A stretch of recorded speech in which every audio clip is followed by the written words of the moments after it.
the depredations of an insecure, scheming mountebank. I'll let you know when he's on the line. Both us and himself. As liberty beckoned to enslaved peoples behind the Iron Curtain via American broadcasts after World War II, we now say, believe, rise, and join us.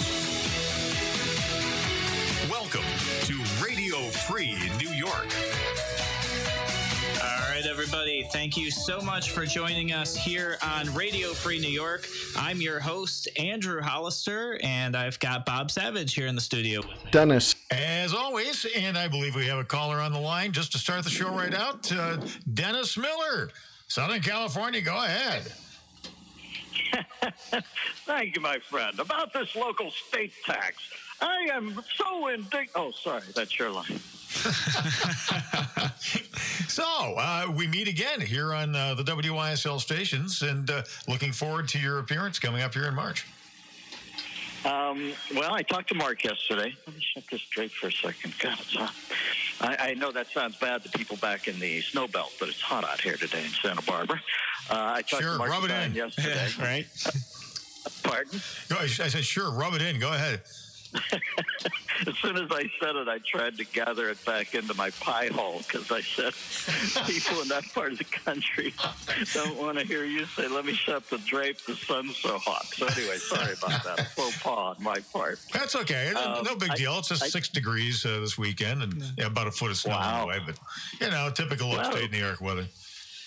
You'll be all cozy inside watching the championship game, so it's all good. I talked to Mark Steyn yesterday, and we figured out the layout of the show, and he had me laughing uproariously just as we figured out what we're going to do. So I'm feeling good about it. Awesome. Well, do tell. So tell us a little bit about the layout of the show. Can you give us a little preview? How it's going to come down? Well, we wanted to be completely in keeping with the new theme in this country of socialism. We wanted to come out at the beginning, and we're going to flip a Canadian toonie to figure out who goes first. So and then one of us will do 30 minutes, then the other will do 30 minutes. Mark is going to sing in the middle of his, he told me, which sounds good. And then I am building my part of the show is not singing. Then we're going to take a 15-minute break, then do around 40 minutes of Q&A. I asked him, I said, some guys like to have the cards beforehand so they know. And he said, no, I'd rather just freeform it. So we're going to put a couple mics at the front of the room, and anybody can have at it or rip us or praise us or ask for some information or ask for a joke, whatever they want. We're going to go bareback on that, and I think it'll be a good evening of entertainment. Absolutely. My appetite is whetted. By the way, Dennis, I introduced you to Andrew Hollister, who actually ran for lieutenant governor on the Libertarian ticket here last time out. How's it going, Dennis? Hey, Andrew. How are you, my friend? Doing good. How did you do, brother? We didn't land where we wanted to be. However, he's still here in the studio, Dennis. So there's a hint right there. Yeah. No, listen, politics are so screwed up now. When you said we didn't land where we wanted to be, I thought that was your way of telling me you won, because who wants to be in that demented goat stuff? You're a young man, it sounds like. Stay out of there. Those are all bet hedgers. Yeah, no, absolutely. We did, however, get ballot status for the Libertarian Party, which they've been trying to do for 46 years and haven't been able to do it. So that was a big accomplishment for us. Well, somebody's got to lay their body on the parapets at the Bastille, so good for you. Now they, you're not there. It's like Moses getting people to the gate. And then he's not allowed in, but at least you did the right thing and got ballot status. So good for you. Yep. Thank you very much. So your show is going to be at the Kodak Center on March 1st. That's a Friday. How can people find out more about the show and get tickets and all that good stuff? Well, I know it's a Ticketmaster, and obviously the Kodak Center would have some box office information, but I'm just going to say the thing that most people say is tickets are available at Ticketmaster. And I said to Mark, why don't we just rent an old Goodfellas car and go up there and sell them out of the back of the trunk? And he said, too cold right now. It's going to be 6 this weekend. So we passed on that. But tickets are always available at Ticketmaster. And then there's a place called, I don't even think I want to mention it. I think they're competitors. So I'll say Ticketmaster. Okay, cool.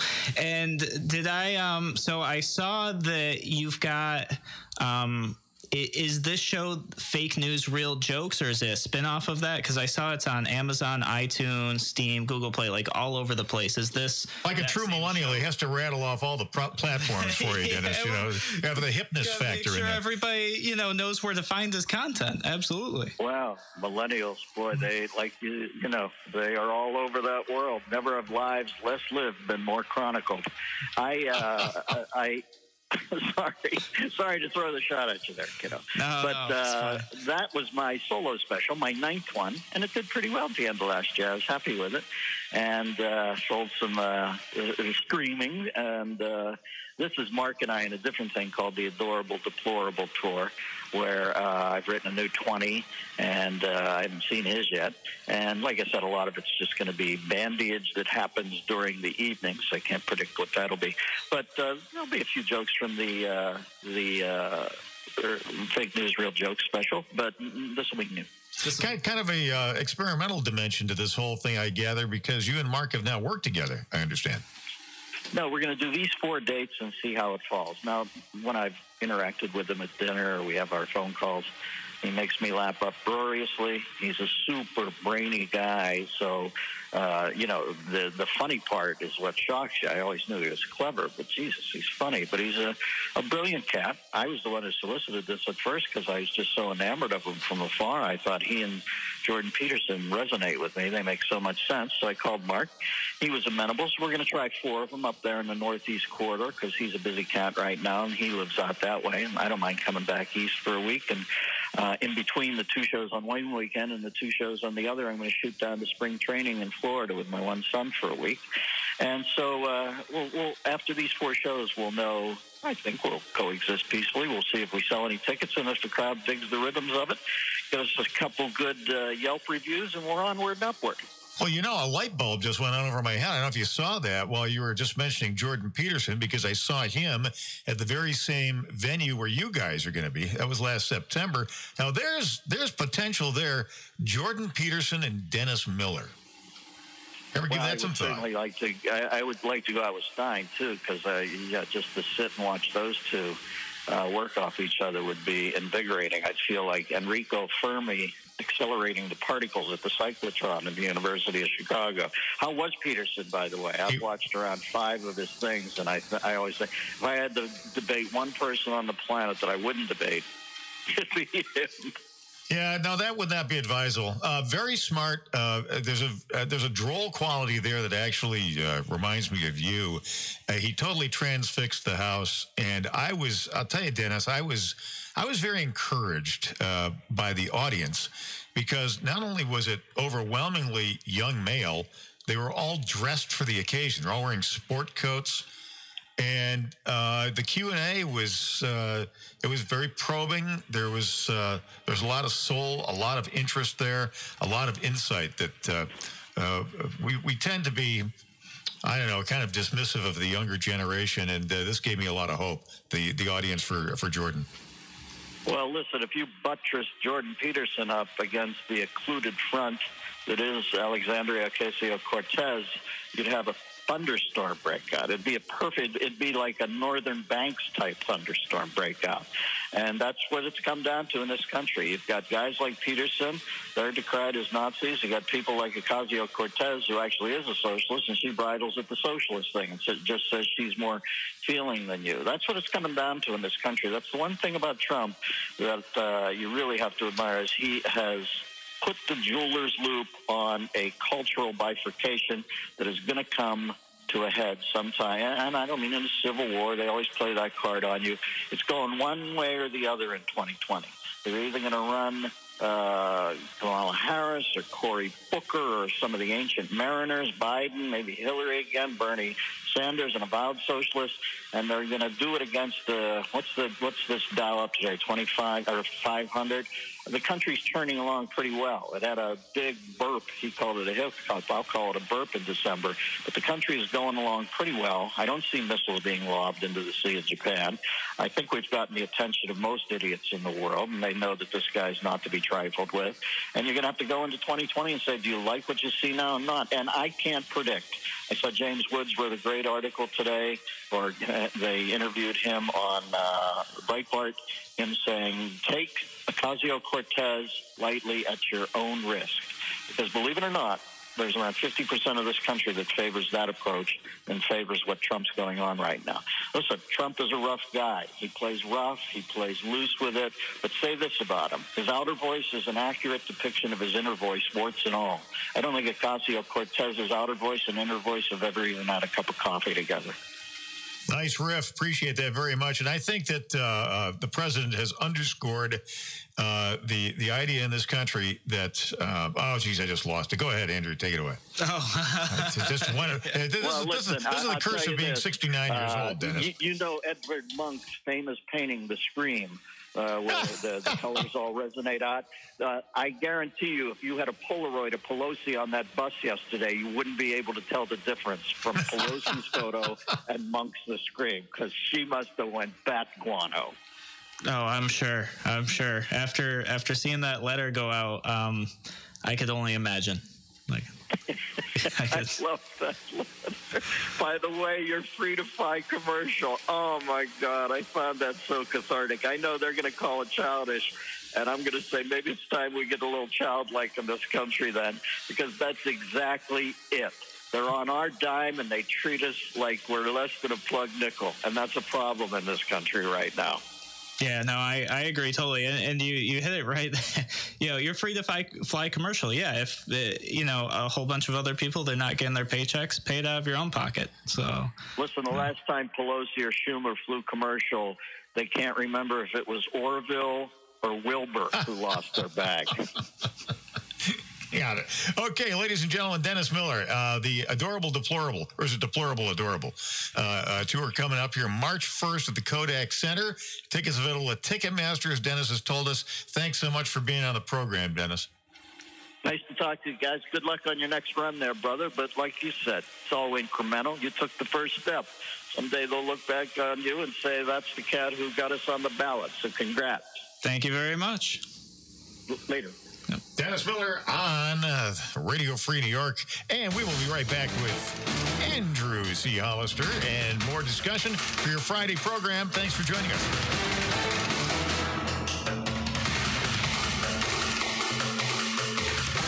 We'll treat you like family at Mark's Pizzeria. We'll treat you like family at Mark's Pizzeria. Great pizza, fresh and good. Simply the best in your neighborhood. Come in, we'll get to know you. Call you by name. We can bring it to you any time of the day. Mark's Pizzeria. We'll treat you like family. Mark's Pizzeria. This is Dom Genova, owner of Genesee Valley Motors. Last spot. Your no-nonsense car dealer. Well, we're your no-nonsense truck dealer, too. Selling Rams and Fords up to the mightiest that they make.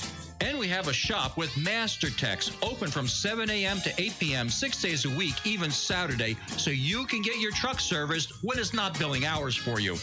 You may not be used to that. Visit RochesterWorkTrucks.com. That's RochesterWorkTrucks.com. You're listening to Radio Free New York on the WYSL station.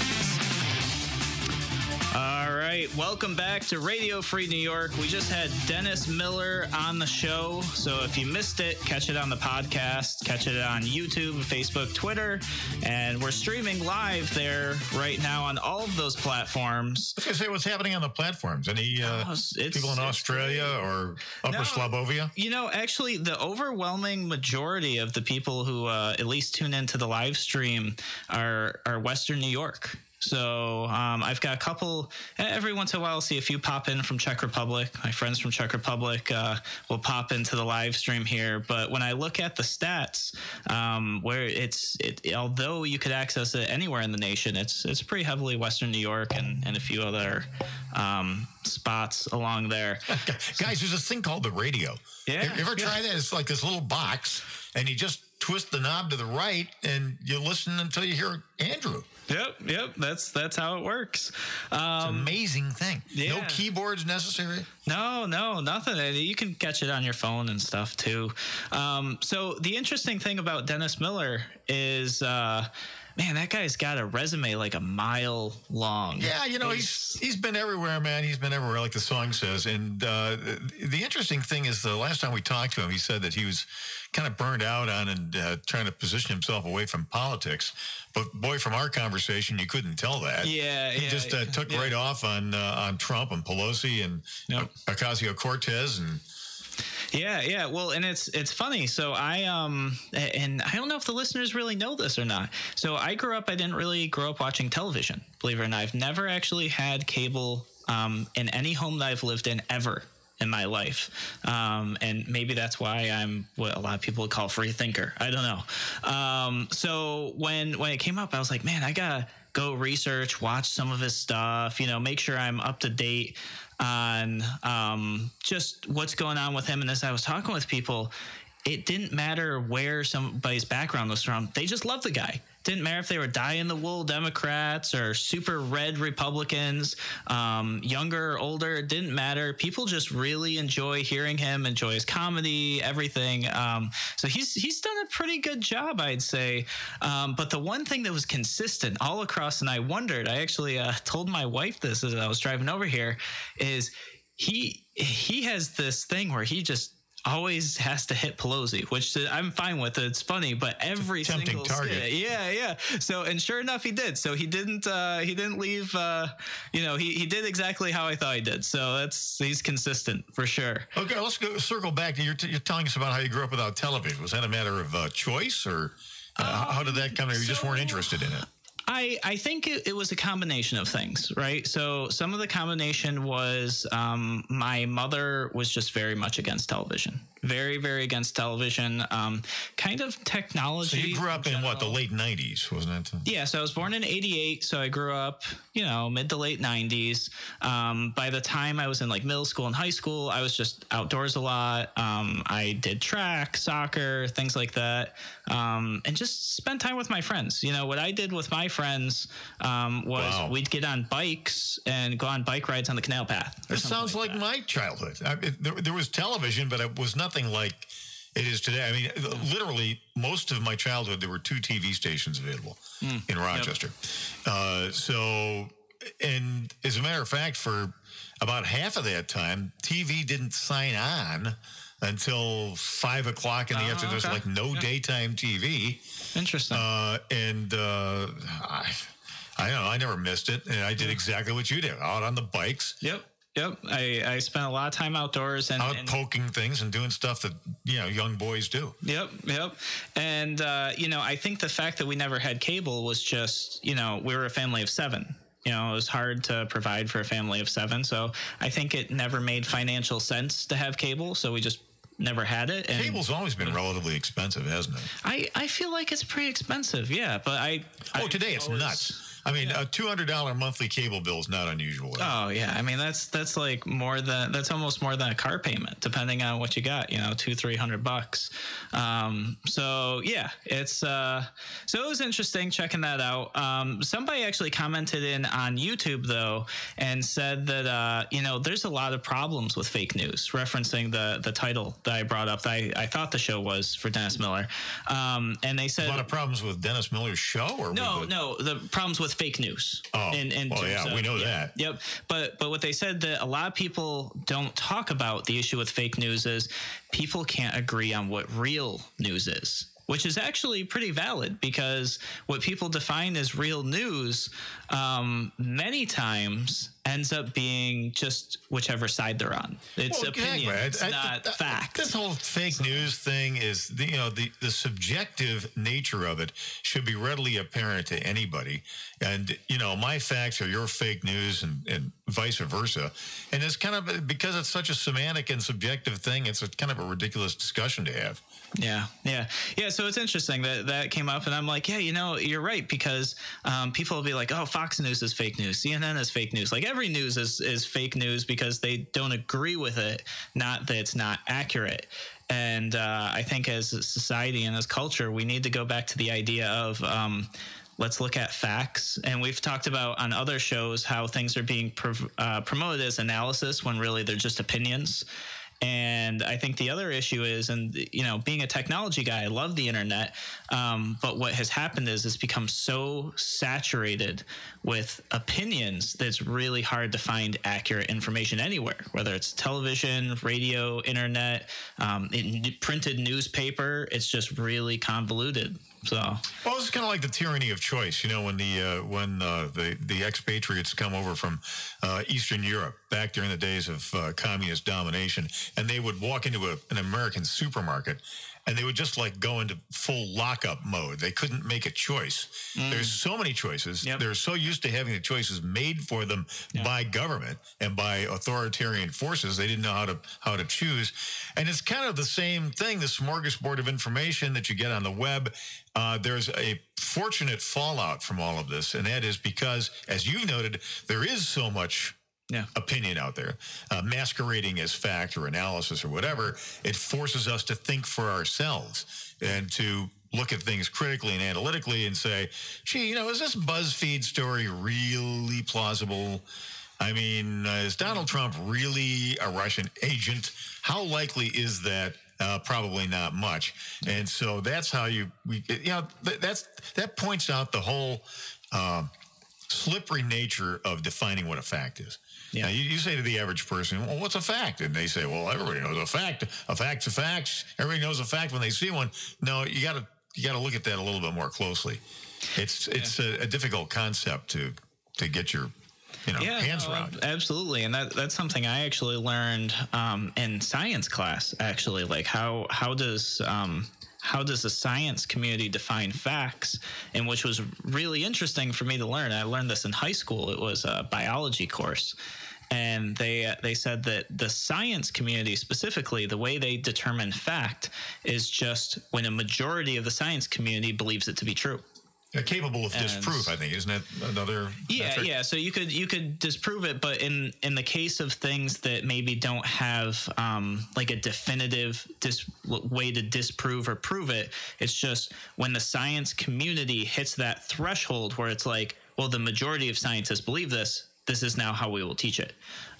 So when some things are taught as fact, and then later, which we've seen, as technology has advanced, as science has advanced, later they go, oh, we used to teach this. Then we found out we were wrong. And generations of people grew up knowing that as fact.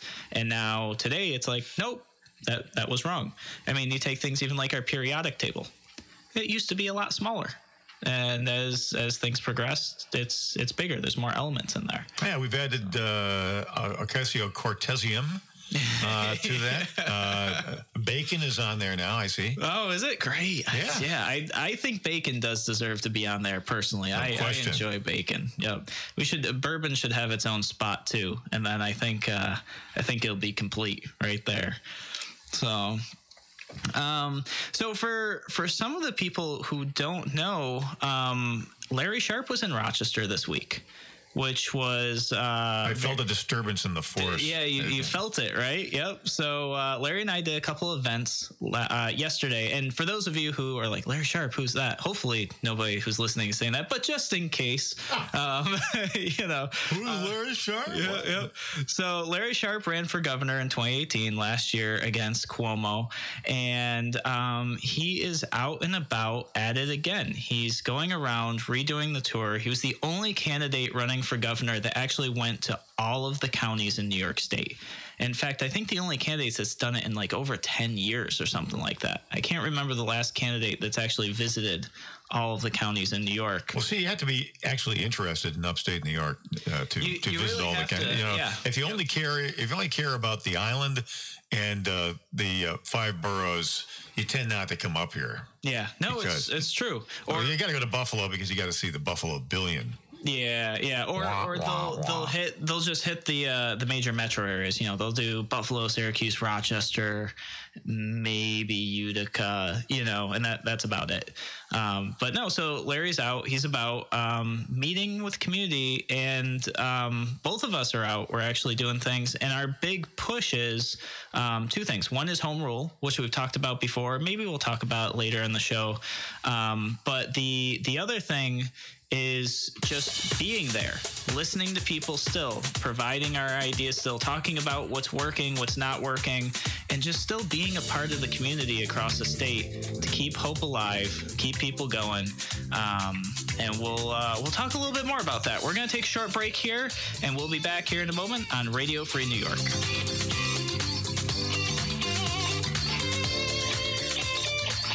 You're listening to the voice of liberty.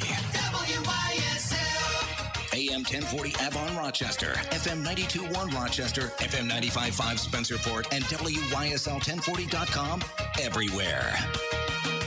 At University Eye Specialists, I see many patients who suffer from dry, irritated, or itchy eyes. Sometimes these symptoms are often due to severe dry eye. Over-the-counter eye drops often help, but sometimes dry eye may require treatment with prescription medication. Dry eye is a very treatable medical condition that should be taken very seriously. The health of your eyes is very important to us.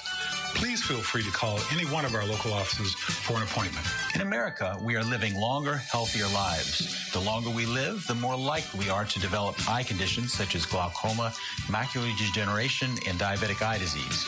If you are over the age of 40, it's important to have a thorough eye examination in order to identify vision-threatening conditions at an early stage. At University Eye, we have the technology and experience coming your way and to treat glaucoma, macular degeneration, and diabetic retinopathy. At University Eye, your vision is our mission. Phone 1-800-724-0938. You're listening to Radio Free New York on the WYSL stations. All right, we are back here on Radio Free New York. I'm Andrew Hollister, your host, and I want to start this off by giving a thank you to a few people, specifically Dennis and Debbie. Many of you guys know I was out of the country. I was in Europe for a couple weeks here, so I was gone for the holidays. And just recently, I noticed a small pile of mail at the office. I didn't realize my staff had set aside for me for when I came back. And I opened up some of this mail, and I saw a Christmas card from Dennis and Debbie. They're listeners of the show. They listen. I think they listen to every show, and they're constantly trying to connect me with people, help me network. So I just want to say thank you guys so much for listening and for thinking of me and sending me the card. That was absolutely amazing of you guys. And speaking of things I'm thankful for, and this is kind of personal, but I just share it with you guys because why not, So you guys know yesterday Larry was in town, and him and I did a few events together. Well, what I didn't know is that my wife and Larry and some friends were actually planning a surprise birthday party for me. When was your birthday? So my birthday was the 27th of December. So okay. I was gone. So this is a retrospective. Okay. Yep. So well, happy birthday belatedly. Thank you. Yeah. I turned 30, which is, for some that's young, for others that's old. For me, I'm still trying to figure out. Do the ceremonial birthday fish slapping, like in. Yeah. So I had no idea that they were planning this. I knew something was going on, but I didn't know who was involved, and I had no idea that this was going to happen yesterday. And for those of you who haven't found this out yet, I'm a highly analytical person. So for people to surprise me is like extremely difficult because I see one or two things, I notice they're out of place, and always, like almost every surprise I've ever had in life, I've ruined for myself by just having that type of mindset. So I had no idea, I thought her and I were going out to dinner afterwards. And of course, there were little strange things throughout the whole last part of the night. Larry's leaving, a couple of guys are leaving. Oh, do you guys want to go out afterwards? No, we're just going to go back to the hotel. Really? When's that ever happened? And a couple of friends had left the event early, which was out of, just out of character for everybody. Hindsight's 2020. So here we are walking into a restaurant that I actually suggested. So this played perfectly into her plan because she knew probably where I was going to want to go. So afterwards, she's like, oh, where do you want to go? I'm like, oh, why don't we go here? Okay, great. Didn't I choose a restaurant everybody's already sitting at waiting for us? So we walk in. The magician's ruse. Yeah. No, it was perfect. It was great. So totally amazing, and just left me feeling so thankful. Thankful for great, amazing friends, amazing family, and just good people around me. So I just. So what are you, 30? I'm 30 now. Yeah. What a twerp you are. Yeah. And so I blamed, somebody was like, were you really surprised? Because you're never surprised. Like nothing ever gets past you. I was like, no, I was genuinely surprised. And I was like, maybe now that I'm 30, I'm getting old. I'm losing my touch. You're getting old. Yeah. But no, so I just today I woke up feeling just really thankful. Thankful for the listeners on the show. Thankful for the show, my business, my staff, my family, my friends. So today feels really good. So I had to make sure that I ruined that by listening to Cuomo's State of the State. So that's, Oh my gosh. And How long did it? Was it like 4 or 5 hours long? Oh my goodness. It was so long. And like, it was so long. So I tried to actually listen to it last night, because I figured somebody would call in or ask a question or something. And actually, now that I bring that up, if somebody does want to call into the show, 346-3000, that's area code 585-346-3000, or comment on the live stream. I see comments have been pouring in throughout the show. I'll scroll through them. But so like an address from Kim Jong-un. Where you just have to stand there and clap like a trained seal. Oh, yeah. And they're there for hours. It's, oh, my God. First of all, the guy is demented in his progressiveness. Oh, it's, yeah. Well, and just to give you an idea, so I knew that somebody would ask me a question about it at some point, but I hadn't really made the time to listen to it. And it's kind of like his inaugural speech, right? Like, it's really hard to make time to sit down and listen to somebody you don't like hearing speak. And it's going to be like a bunch of lies or twisted facts or just bad stuff, So yesterday I tried to turn it on and listen to it. And within the first few minutes, just hearing his voice and stuff, my wife and I got together. We figured we'd have a group therapy session so that we could just, cope with what we had to hear. And then, earlier this morning, I tried to listen to a little bit more of it, and just, right away, he started off trying to divide people, just straight out of the gates. Angry, arrogant. Yep. And Democrats this and Republicans that, and just trying to smash that wedge in between everybody. Because one of the only ways that big government can be successful is if the populace is divided. Because if the populace comes together, they realize, like we're seeing with the government shutdown right now, that we don't need as much government. We can work together as a community, and there are good people. So what they need to do is they need to keep people divided. And that was so apparent just right out of the gate. Within the first 120 seconds of his speech, he was slamming the right, promoting the left, trying to divide people. And you see this happen in people's families. I mean, you see parents and kids that can't get together, or siblings that can't get together because, dinner time's ruined, the holidays. You see people posting about, we had to talk about this, Well, that's what public education. See, public education does. It's another example. The kids are, a wedge is driven between the kids and the parents using the curricula. Basically, the message from public education is your parents are old, your parents are stupid, your parents are Neanderthal, they're backwards, they're uninformed, and when we know best, because it's vitally important for the progressive left to have control over the youth, over the kids, because that's the future. I mean, obviously, demographically, they're going to be around a lot longer than the parents are, so they write us old folks off, but boy, they sure focus like a laser beam on the young people. Yep. And it's not good. It's not a good thing. Yeah, no, I agree. And I think one of the biggest areas that every area could be improved in education, every area. But I think one of the biggest areas that we should really, really focus on trying to fix is history, social studies. Because you mean like actually teaching it? Yeah, actually teaching it and showing. I actually met with a parent who said he was actually banned from the school campus. Oh, that happens a lot. Because he basically said you're not teaching accurate history. And he actually met with, the principal and the teacher and everything. And they were like, well, this is what the book says. And he's like, really? Like, here's get a different book from Lincoln. Here's this and that. Like, here's all the. What if the book is actually a copy of Penthouse that somebody slipped into the dust jacket from a text? Yeah. Can we be a little analytical about this? Maybe your book sucks. Yeah, exactly. And that's what this whole thing was about. Is he's like, history's pretty clear. Like, look at the Library of Congress. Look at these books that have the actual scanned copies of these writings. Well, your history book is directly conflicting with this. Like, and I know this because he did his entire college dissertation on it, so he was very well versed in the subject. And they said, okay, you know what? You're right. Your child's not going to fail for this, but you're not allowed to come to school anymore.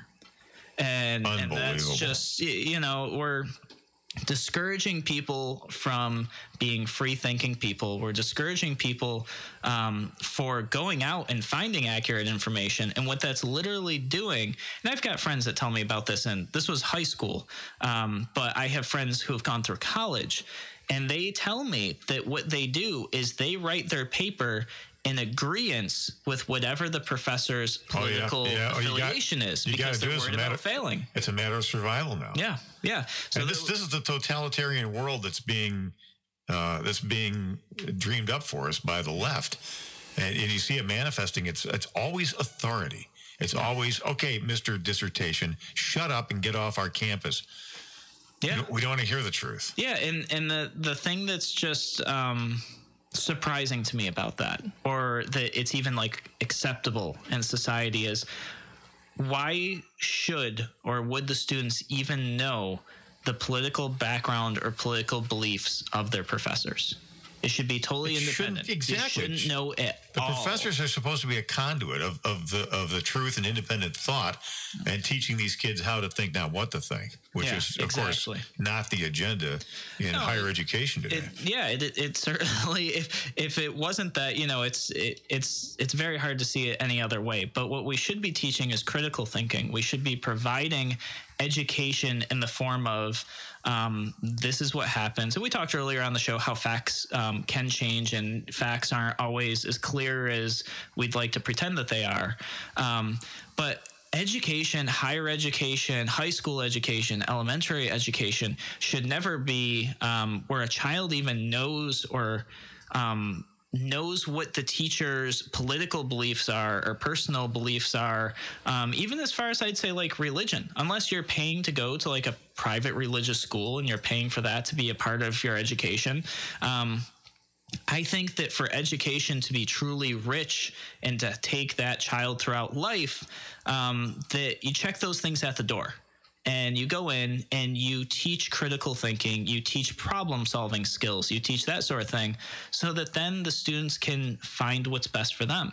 And if that means teaching a piece of history, and I should actually say this, the overwhelming majority, if not all of the social study teachers I know personally, all are, like conservative thinkers, free-minded individuals, and they actually teach history, to my understanding, as history was, and they stay away from all that because they actually do want to do that. But I meet people all the time that say they have a totally different experience. Well, the trend is away from that.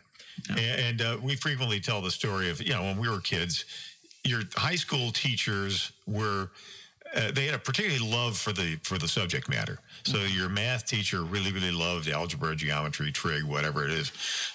History teachers loved history and were students of history. Now these public school educators are basically technicians.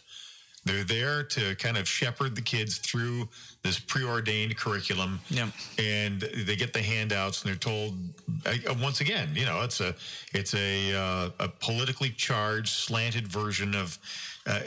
There's politics in everything. There's politics gets injected even into math. Yeah, and the word problems. The word problems in math. You've got like political things in there, right? And it's actually interesting that comes up because they're not conservative political things. No, they're not. They're not, definitely. And I've seen some stuff that I'm not going to repeat here on the airwaves, but math problems given to children in like third grade and stuff that just seemed graphic, I guess, is maybe like, something that a third grade shouldn't be solving in that class. There's a lot of LGBTQ stuff in there as sexual references and and before kids have gone through health class to understand what that stuff means. Now, I like to hope deep inside when I see these things going across the internet that people are making this up and it's not actually true. But that goes back to, do you know what's true? Can you find the facts? There's so much stuff. It's so convoluted. That's a big problem. It really is. We're going to take another break here on Radio Free New York, and I'm going to read through the comments and respond to some of these here. So we'll catch you guys back in a second.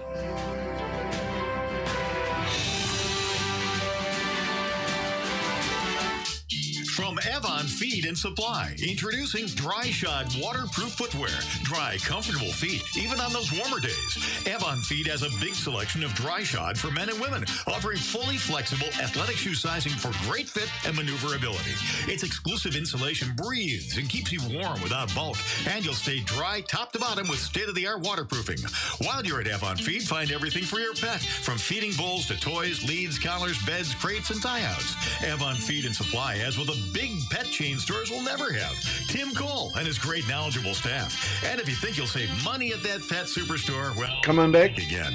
While you're at Avon Feed, don't forget the two-legged pets with River Rat Thousand Island cheese and great flavors, including hard to find mean and nasty. Plus, once again, nut butters, Nunday mustards, and Rickles pickles. Open weekdays 9 to 6, Saturday 9 to 4. Avon Feed and Supply. West Main Street at the bottom of the hill, just west of the Circle. You're listening to Radio Free New York on the WYSL stations. So we're back here on Radio Free New York. I'm your host, Andrew Hollister, and I was going to respond to some comments on social media, but before I do, I want to talk about Ben Wassel. Now, I'm sure you guys have heard this. If you haven't, this is for you. Ben Wassel is the first person in New York State arrested under the New York State SAFE Act. I personally call it the Unsafe Act because it didn't make anything safe for citizens, law-abiding citizens specifically. It did, however, make things safe for criminals. I think that their liability insurance and their comp probably went down, from black market insurance once they found out that less gun owners in New York would be able to defend themselves from break-ins and things like that.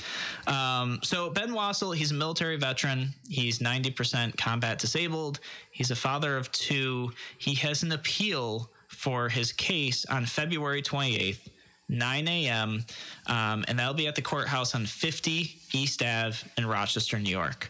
So I'm asking people to please show up.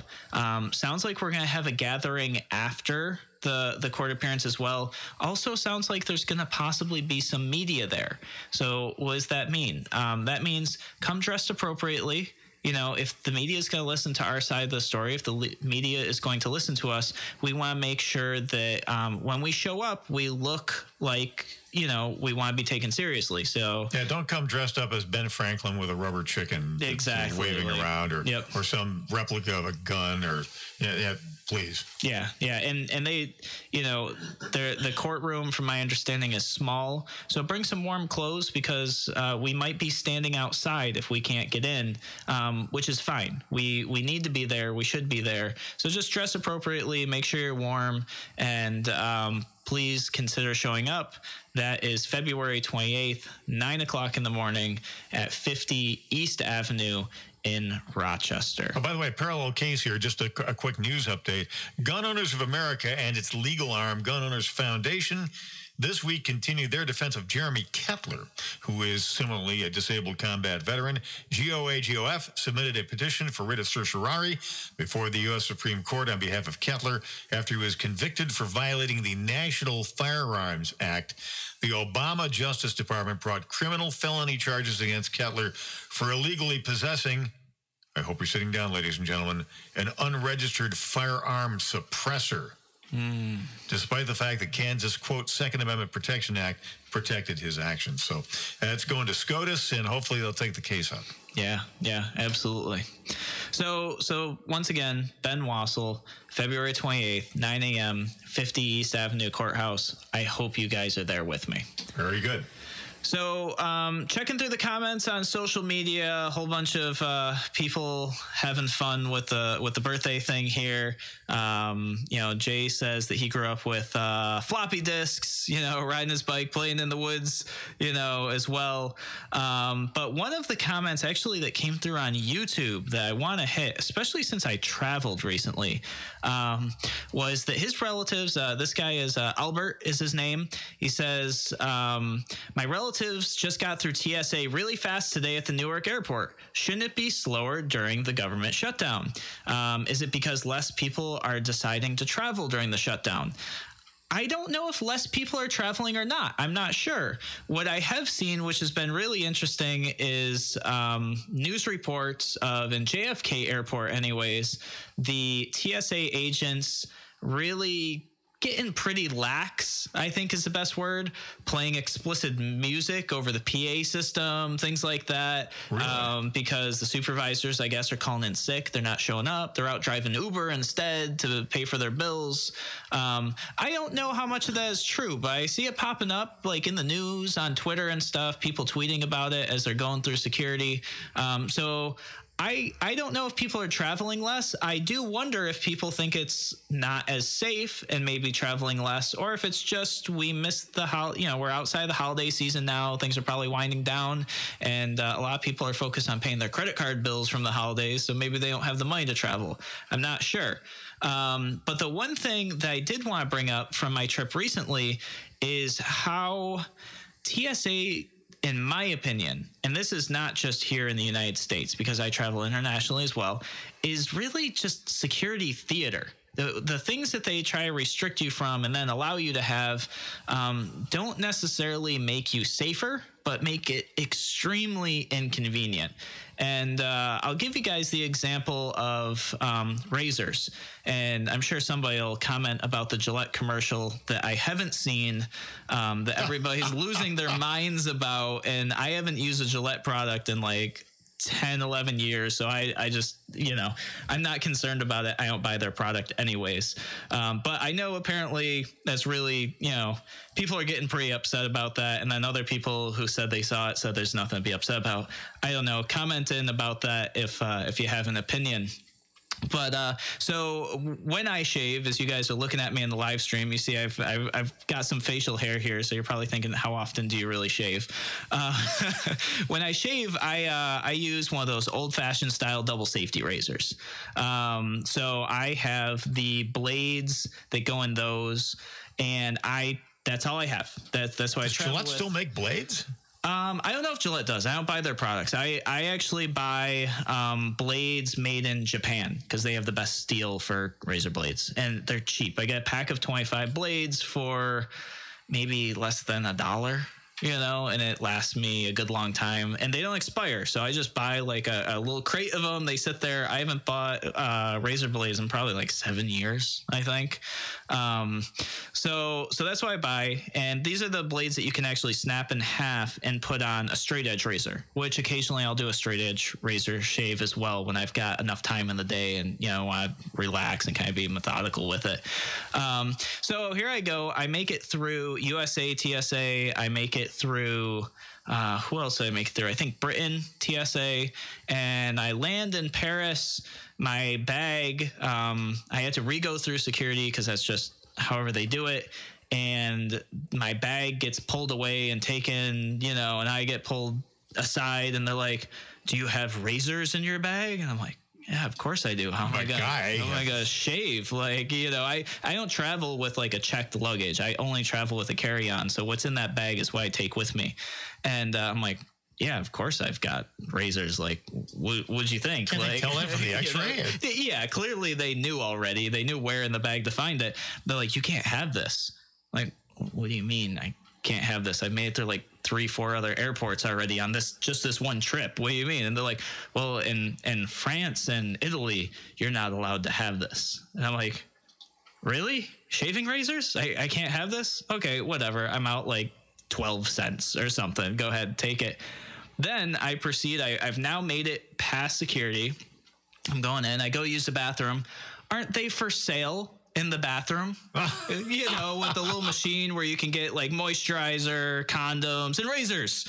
And I'm like, seriously? This is just, so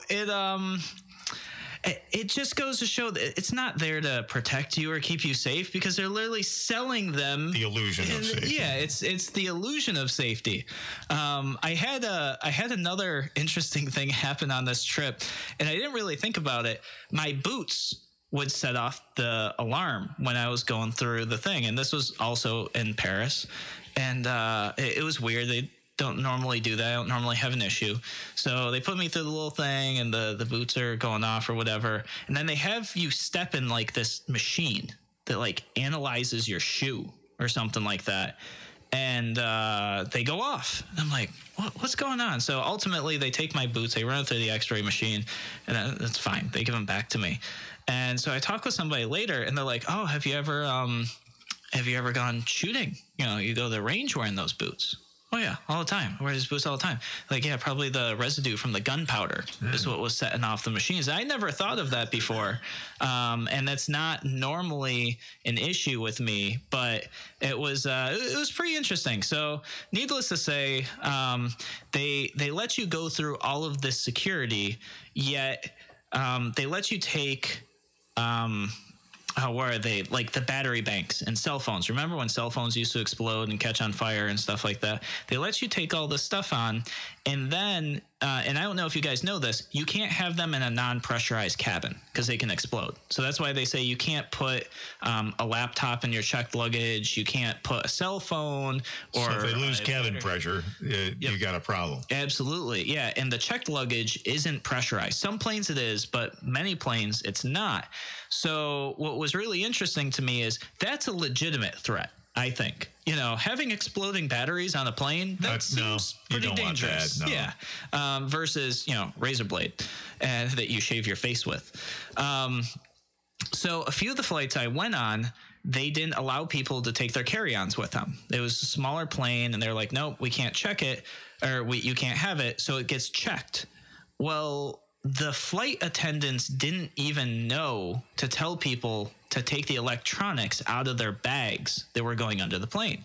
And so I asked them, I said, hey, is it safe for my laptop to be going under the plane and my battery bank? And they're like, oh, we don't know. So they pick up the phone, they call somebody, they're like, oh, no, like those can't be under there. It's like, I just watched like 100 people like hand you their bag. Nobody even checked this. Now, do I get on this plane now or do I not? Yeah, seriously. So the whole TSA thing and all that, like Larry and I were talking about this yesterday. Like they don't catch anybody anyways. They don't. No, most of the interceptions, like the underwear bomber and the guy the shoe bomber, They were caught by alert passengers. Yeah, no, absolutely. Who noticed this guy acting something weird, bizarre weird stuff. Yep, absolutely. And listen, I don't want to pile on the TSA guys though. Most of the news reports that we have gotten, bear in mind these people are working with no paycheck. Yes, no, currently they are, absolutely. And they don't make much. I think at the supervisory level you might make 50. Okay. But most of these guys are making between 30 and 35, and they're still on a job. At least they're showing up. Yeah. Well, some of them are. Most of them. It's not a tremendous amount of sick outs going on. Okay. It is gradually increasing. That's what it sounds like. That's what the trend is. But you look at the waits. You can actually call up online and find out what the waits are for screening at major airports, different gates and whatnot, and they're all pretty much in the normal range. Yeah. So I'm not, trying to bash on them specifically. More so the guidelines being set forth by, whoever runs the TSA, I guess, and the silly decision in France and Italy to now you can't have a shaving razor, but oh, by the way, we sell them. So like that sort of stuff. It doesn't make you safe. It makes you feel better. It makes you feel like something good is happening. And policy, of course, is not the fault of the people who are out there doing the jobs. They're not the ones that created those policies. They were hired to do this, but there's lots of dumb policy. No question about that. Yeah. Well, I would say in New York, we really know what that feels like, the dumb policy for sure. So here it is, guys. This is another episode of Radio Free New York. If you want to hear me talk about something, comment, shoot me an email, send me a message, and we will catch you guys on Monday.